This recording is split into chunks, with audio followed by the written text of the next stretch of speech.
salaam képp ki nga xam ni yaa ngi seetaan vidéo bi ci chaîne bu ñu naan Galsen Tips tey dañu bëggoon def benn constat bu ndaw bu ñu def ci entre def ci vidéo yi muy def am na vidéo bu am solo bu mu defoon mu tuddee ko kan mooy yàlla di ci wax ay mbirum yàlla toonu yàlla bi mu màggee ak yooyu noonu mais dama si seetaan dafa am vidéo bu ma gis aussi kooku Minute Islam moo ko dugal benn chaîne YouTube bu ñu naan Minute Islam moom tamit comme genre jëf li muy def noonu rek lay def voilà dama gis benn vidéo boo xamante ni dama seetlu ni jëf dafa copier carrément amul dara lu mu bàyyi malgré que vidéo yu am solo lay def wax dëgg yàlla man dama koy suivre ñeneen ak ñeneen damay lire ay commentaires am gars yi dañuy yaakaar ci vidéo voilà moom lu am solo rek lay def wax dëgg yàlla mais vidéo bi moom da cee copier carrément dafa jël lépp li nga xam ni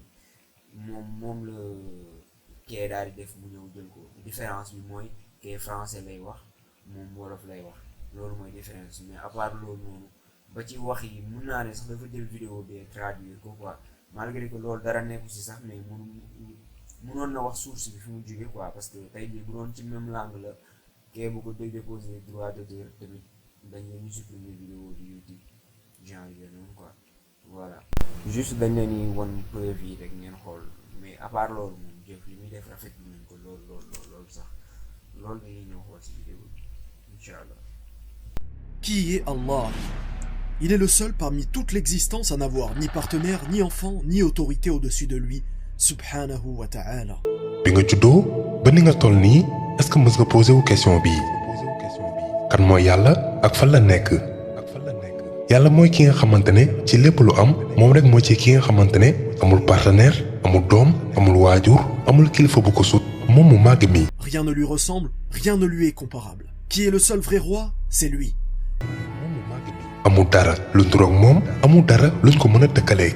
Il donne la vie, il donne la mort, et en réalité, ni pouvoir, ni force, ni influence n'existent en dehors de lui.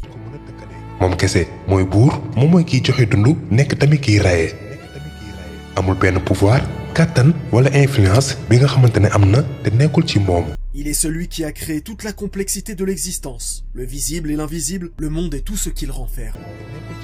moom mooy ki sàkk lépp lu am moo xam muy lu ñu mën a gis ak lu ñu mënta gis adduna bi ak lépp lu ci biiram. Il a envoyé des messagers et prophètes afin d'appeler l'humanité au monothéisme pur, le tawhid. yónni na ay prophète ak ay messagers pour ñu woo ñi ni ñu jaamu ko bañ ko bokkaale mooy tawhid.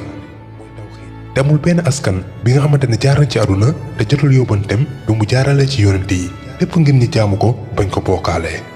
Ce message essentiel a été préservé en islam comme il ne l'a jamais été auparavant. Non pas parce que le message est différent, mais parce que le dernier des messagers est bel et bien le prophète Muhammad sallallahu alayhi wa sallam, prophète de l'humanité.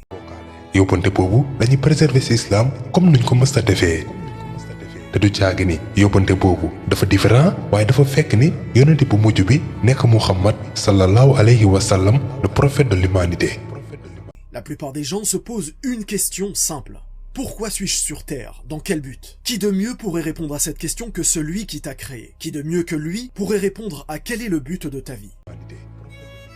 ñu bari ci ñun question bii lañuy posé wu lan moo tax ma nekk ci àdduna kan moo war a gën a mën a tontu lu tax nga nekk ci àdduna kan moo war a gën a mën a tontu laaj boobu ku dul ki la sàkk.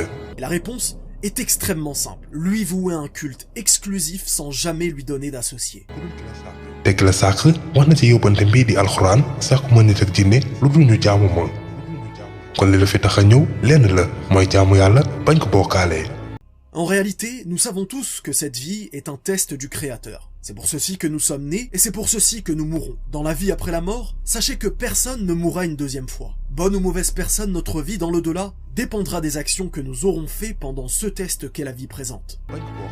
dund bi ñuy dund fii ci àdduna yàlla dañu ciy testé looloo tax ñu juddu te looloo tax tamit ñuy dee te boo xasee ba dee alaaxira kenn du fa deewaat ñaari yoon neex wala nakari sa dund foofu mu ngi dépendre rek ci jëf yi ngay jëf fii ci àdduna. Il est le Seigneur du trône suprême, le Seigneur des univers. Nous vivons dans ce monde et nous sommes fascinés par sa beauté, par la grandeur des montagnes et des buildings. yàlla mooy le Seigneur du trône suprême, le Seigneur de l'univers ci àdduna la ñuy dund te dañoo yéemu ci rafetaayam. ci guddaayu montagne ci yaatuwaayu géej gi ak yeneen yu bari. Des milliards de personnes vivent sur cette terre à cet instant. Mais ce monde est tellement vaste qu'il pourrait accueillir des milliards de personnes encore. fu mu toll nii ay milliards nit ñoo ngi dund ci aduna bi waaye aduna bi yaatu na yaatuwaay bi nga xamante ne mën na jëlaat yeneen milliards nit. Mais comparé à ce qu'a créé Allah, cette terre paraît minuscule, pour ne pas dire insignifiante. waaye boo ko tëkkalee li yàlla sàq aduna bi dafa tuuti lool. Insignifiante par rapport à la taille du Soleil, qui est 1,3 million de fois plus grand que la Terre. Nous parlons ici uniquement d'une étoile appelée le Soleil, elle-même des millions de fois plus petite que des étoiles plus grosses qu'elle, regroupées par milliards pour former une galaxie. Et il est impossible de compter le nombre de galaxies tellement elles sont nombreuses. tuuti lool boo ko tëkkaleeg naaj bi nga xamante ne moo ko gën a rëy 1,3 million de fois te naaj bi tamit benn étoile la rek ci ay milliards étoiles. te am na yeneen étoile yi ko gën a rëy ay millions de fois étoile yooyu boo leen boolee mooy joxe galaxie te galaxie yi tamit mënoo leen compter ndax nu ñu sakkanee. Une fois que tu observes tout cela, lève la tête au ciel et observe, médite sur ce qui t'entoure. Eh bien sache que tout cela n'est que le premier ciel. Combien y a-t-il de cieux? 7, séparés par des années-lumière les uns des autres. yëkkatil sa bopp nga xool kaw asamaan yaa ngi yéemu ci li ngay gis te pourtant asamaan bu njëkk bi kese la mbaa xam nga ñaata asamaan a am juróom-ñaar te distance bi leen séparé dafa rëy ba nga xamante ne unité boppam lañ ko utal mooy année-lumière ay année-lumière ñoo séparé asamaan bu nekk ak sa moroom. Mais qu'y a-t-il au-delà du 7e ciel? Eh bien, ceux qui connaissent Ayat al-Kursi savent ce qui s'y trouve. Le trône d'Allah se trouve au-dessus de tous ces cieux. Eh bien, sachez que tout ce que nous venons d'évoquer en termes d'étoiles, de galaxies et de cieux est insignifiant par rapport au trône d'Allah subhanahu wa ta'ala. waaye mbaa xam nga tamit lan moo nekk ci kaw juróom-ñaari asamaan yooyu ci kaw juróom-ñaari asamaan yooyu fa la trônu yàlla mu màgg mi nekk mooy seesu buuram bi te loo ci xamul lim fi wax ci étoile ci galaxie ci asamaan lu ndaw la boo ko tëkkaleeg trônu yàlla mu màgg mi. Que nous enseigne le prophète sallallahu alayhi wa sallam à ce sujet? D'après Abu Dhar, radiyallahu anhu, le prophète sallallahu alayhi wa sallam a dit: les 7 cieux comparés au Kursi ne sont que comme un anneau de fer jeté dans un désert. Et la grandeur du trône par rapport au Kursi est comme celle de ce désert par rapport à cet anneau de fer. yonent bi sallallahu alayhi wa sallam nee na juróom-ñaari asamaan yi boo leen doon tëkkaleeg trônu yàlla mu màgg mi dañuy mel ni benn jaaro bi ñu sànni ci désert bi. Notre esprit est trop limité pour pouvoir imaginer une telle grandeur. suñu xalaat dafa gàtt trop pour ñu mën a imaginer ngandaayu trônu yàlla mu màgg mi. Croyez-vous que nous disons Allahu Akbar, Dieu est grand en vain? Non. Il est bel et bien l'immensément plus grand au-dessus de toute chose. dangaa foog ni Allahu Akbar yàlla ku màgg la dañ koy wax nii rek ci neen déedéet yàlla dafa màgg dëggantaan ay ngante maamu màgg yooyu. Maintenant que tu te rends compte de sa grandeur, rends-toi compte de l'avantage que tu as, l'opportunité de lui parler, de lui demander pardon, de te confier à lui seul, sans jamais lui donner d'associé. Barakallahu fik, wassalamu alaykum wa rahmatullah.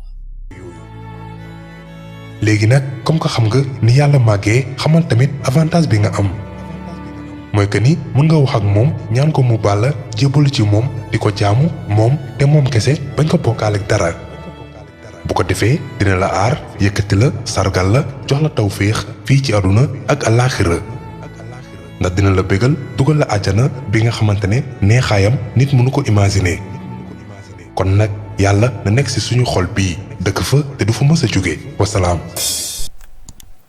jaajëf gars yi vidéo bi loolu la woon loolu rek leeral boobu la ñu amoon ci vidéo bi mais juste pour wax ni du lenn moo tax ñu def ko mais juste youtubeur boo ko nekkee tamit créateur nga quoi malgré que histoire bi du waa ji moo ko moom yàlla moo ko wax ñoom dañuy def lu dul jottali kese mais YouTube lan moo tax ngay wuti ak ñeneen ñi tax ngay doon créateur mooy nga créer sa vidéo bopp malgré que newul waa jooju noonu moom wax jooju su ko waxee rek kenn waru ko wax mais boo xoolee ni mu ko waxee dafay mel ni dafa jël vidéo bi teg ko nii bi may defar vidéo dafa mel ni dafa jël vidéo waa ji teg ko nii lu waa ji wax ci français mu daal di koy wax ci wolof loolu lay niru quoi. loolu kese la amul leneen ñu ngi leen di jaajëfal bu baax bu fekkee nag yéen a ngi soog a ñëw ci chaîne bi ngeen abonné wu te activer cloche bi am na yeneen vidéo yu am solo yu du lii sax moo tax ñu ubbi chaîne bi pour critiquer nit ñi mais juste vidéo bu mel nii sax mu ngi fi soog a am juste dañ ko defoon pour leeral rek ñoo ngi leen di jaajëfal bu wér a wér a wér